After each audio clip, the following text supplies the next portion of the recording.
பண்றாளாம். சவா அயம் யத் பதமத்ர சூரையா ஜிதேந்திரியாக நிர்ஜர மாதரீஸ்வனா பஷ்யந்தி பக்தியுத்கலித அமலாத்மனா நன்வேஷ சத்வம் பரிமாஷ்டுமர்ஹதி. யோகீந்திரர்கள் எல்லாம் பெருமான தபஸ் பண்ணி பட்டினி கிடந்து தியானத்தாலும் காட்டில் இருப்பதாலும் உடம்பை இழைக்கச் செய்வதாலும் எப்படியாவது அவனை தெரிஞ்சுடணும்.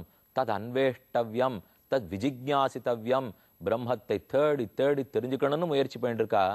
ஆனா கண்ணனே, நீ எங்களை தேடி வந்து பிறந்தாய். ஆண்டாள் தன் பாசுரத்தில் கரவகள் பென்ஷன்னு கானம் சேர்ந்துண்போம் அறிவொன்னுமில்லாத ஆய்க்குலத்து உந்தன்னை பிறவி பிறந்தனை புண்ணியம் யாமுடையோம். உந்தன்னை பிறவி நாங்க பெற்றிருக்கோம், நாங்க வந்து உன்னை தேடிண்டே போகலே, நீயா வந்து எங்கள் குலத்தில் பிறந்தாய். யோகீந்திரர்கள் எல்லாம் ரிஷிகள் எல்லாம் உன்னை எப்படியாவது தேடி கண்டுபிடிச்சணும்னு அவர்கள் தேடுகிறார்கள். காட்டிலே அலைகிறார்கள், பட்டினி கிடக்கிறார்கள், தவம் புரிகிறார்கள். ஆனா எங்களை தேடின்றா நீ வந்தவன் நாங்களா பட்டினி கிடந்தோம்? ஒரு மடக்கு வெண்ணெய் கிடைக்குமா, மோர் கிடைக்குமா, பால் கிடைக்குமானா நீ எங்களை தேடி நிற்கிறாய். அப்பேற்பட்ட உன்னோட நாங்க பழகிட்டோம். பழகாமல் யோகத்தின் மூலம் அனுபவிக்கிறவாளே உன்னை ஒரு நிமிஷம் பிரிய முடியாதுன்னா, உன்னோடையே உட்கார்ந்து உன்னோடையே தூங்கி உன்னோடையே சிரிச்சு உன்னோடையே அழுது உன்னோடையே சாப்பிட்டு உன்னோடையே நாட்டியமாடி அப்படி இருந்த எங்களுக்கு உன்னை விட்டு பிரிஞ்சுட்டு இருக்க முடியுமா? அப்ப உலகுக்கெல்லாம் காரணமாக இருந்து அடியார்களாலே உபாசிக்கப்படுபவனே, தியானம் பண்ணப்படுபவனே, சவா அயம் சக்கிய அனுகீத சத்கதா வேதேஷு குஹ்யேஷு ச குஹ்யவாதிபிகி. மேலும் ரகசியமான சாஸ்திரங்களில் 8 எழுத்து மந்திரத்தில், துவய மகாமந்திரத்தில், சரமஸ்லோகத்தில், வேதாந்தங்களாகிற உபனிஷத்தில் நீ மறைந்திருக்கிறாய். ஆருக்கும் கண்ணில் லேசில பட்டுடுறதில்லை. ஆனா அப்படி இருக்கிற நீ எங்களோடு விளையாட வந்தாய். அஹோ அலம் ஸ்லாக்கியதமம் யதோ குலம் அஹோ அலம் புண்ணியதனம் மதோர்வதம் யதேஷ பும்சாம் ரிஷபஸ்ரீயப்பதி ஸ்வஜன்மனா சங்கிரமணேன சாஞ்சதி. அஹோ பாக்யம் பண்ணது மதுரை பட்டணம். வேதாந்த தேசிகன் சாதிக்கிறார், வசுதேவ வதூஸ்தனந்தயந்தது மதுரா பாக்யம் அனன்ய போக்யம் ஈடே. மதுரை பட்டணம் பண்ணின பாக்யம்தான் கண்ணனை பெற்றது. பாக்யத்தை இழந்துடுத்து அங்கிருந்து கோகுலத்துக்கு போயிட்டார். கோகுல பட்டணம் பண்ணின பாக்யம்தான் கண்ணனை பெற்றது. இழந்துடுத்து திரும்ப மதுரைக்கு வந்துட்டார்.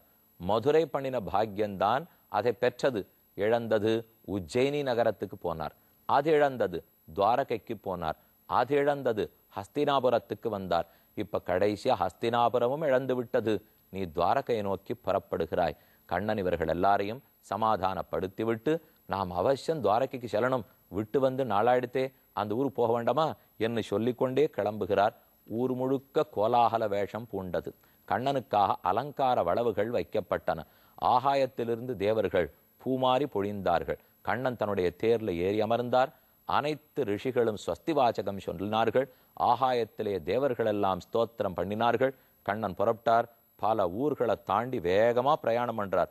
குருஜாங்கால பாஞ்சாலானு சூரசேனானு சயாமுனானு பிரம்மாவர்த்தம் குருக்ஷேத்திரம் மத்ஸ்யானு சாரஸ்வதானத மருதன்வம் அதிக்கிரமிய சவ்வீர ஆபீரயோப்பரானு ஆனர்த்தானு பார்கவோபாங்க சத்தான் வாஹோ மனாபிபுகு. கண்ணன் ரொம்ப வேகமா வாயு வேக மனோவேகத்துல குதிரையை செலுத்தின்னு போய் குருஜாங்கால தேசம், பாஞ்சால தேசம், சூரசேன தேசம், யமுனை தடத்திலே இருக்கக்கூடிய தேசங்கள், பிரம்மாவர்த்தம், குருக்ஷேத்திரம், மத்ஸ்ய தேசம், சாரஸ்வத தேசங்கள், மறு காந்தாரங்கள் எல்லாவற்றையும் தாண்டி ஆனர்த்தம் என்களுடைய தன்னுடைய தேசத்தை போய் அடைகிறார். துவாரகாதீசன் எம்பெருமான் இதுவரை மதுராதிபனாக இருந்தார். இதுவரை கோகுலத்து கண்ணனாக வாழ்ந்தார். மேலும் ஹஸ்தினாபுரத்திலே அணைப்பவனாக இருந்தார். இப்ப மறுபடியும் கடைசியா துவாரகாதீசனாக வந்து சேர்ந்துள்ளார். துவாரகைக்கு போகணும்னாலே முதல் துவாரகையே கண்ணன் வாழ்ந்திருந்த காலயவனனை முடித்து முச்சுகுந்தனுக்கு அனுகிரகம் புரிந்த டாக்கூர் துவாரகா. டாக்கூர் துவாரகையில் கண்ணன் ரணச்சோடராய் என்கிற திருநாமத்தோட சேவை சாதிக்கிறார். நீங்க பல பேரும் சேவித்திருப்பீர்கள். ஆனா 3000 பேர் இதை பார்க்கவில்லை. அதனால அவர்களுக்காக இப்ப சட்டுன்னு பார்த்துங்கோ. டாக்கூர் துவாரகையில் கண்ணன் துவாரகாதீசனாக இருக்கிறார். ரணச்சோடராய் யுத்த பூமியை விட்டு ஓடி வந்த கண்ணன். காலையவனன் துரத்தின் வரார். கண்ணன் பயந்து கொண்டே ஓடுறாப்பல் நடிச்சார். முச்சுகுண்டன் குகையில படுத்துட்டு இருக்கா. அவனை காலால எடறிட்டு கண்ணன் ஒதுங்கி போய் நின்னுட்டார்.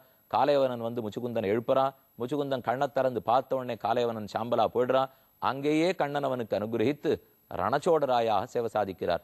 கோமதி துவாரகையில் இருந்த ரணச்சோடராய் தான் ஒரு பக்தராலே இவ்விடத்தில் கொண்டு ஸ்தாபிக்கப்பட்டது.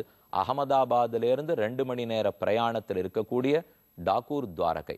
உயர்ந்த கோபுரங்கள், மணிமாடங்கள், மண்டபங்கள், பிராகாரங்கள், பெருமானுக்கு எவ்வளவு ஆகாரம், உணவு வரை, எத்தனை போக்கியம், எத்தனை ஆயிரக்கணக்கான மக்கள் நித்தப்படி வந்து சேர்ந்துருக்கார். ஆக பஞ்ச துவாரகையிலே முதல் துவாரகையாக கொண்டாடப்படுகிற டாக்கூர் துவாரகா. இந்த துவாரகை வழியாகத்தான் கோமதி துவாரகைக்கே போக வேண்டும். கண்ணன் இப்ப இந்த துவாரகையை தாண்டி போயிட்டார். இனி கோமதி துவாரகைக்கு போனாரா? அந்த ஊர்ல என்ன விழா எடுத்தார்கள், அங்க ஆறாரெல்லாம் எப்படி கண்ணனை கொண்டாடினா, அந்த ஊர்னுடைய ஏற்றம் என்ன, இதெல்லாம் அடுத்த அத்தியாயத்திலே வேதவியாசர் விளக்குகிறார். என்னங்கிறதை காத்திருந்து அடுத்த நாள் பார்ப்போம்.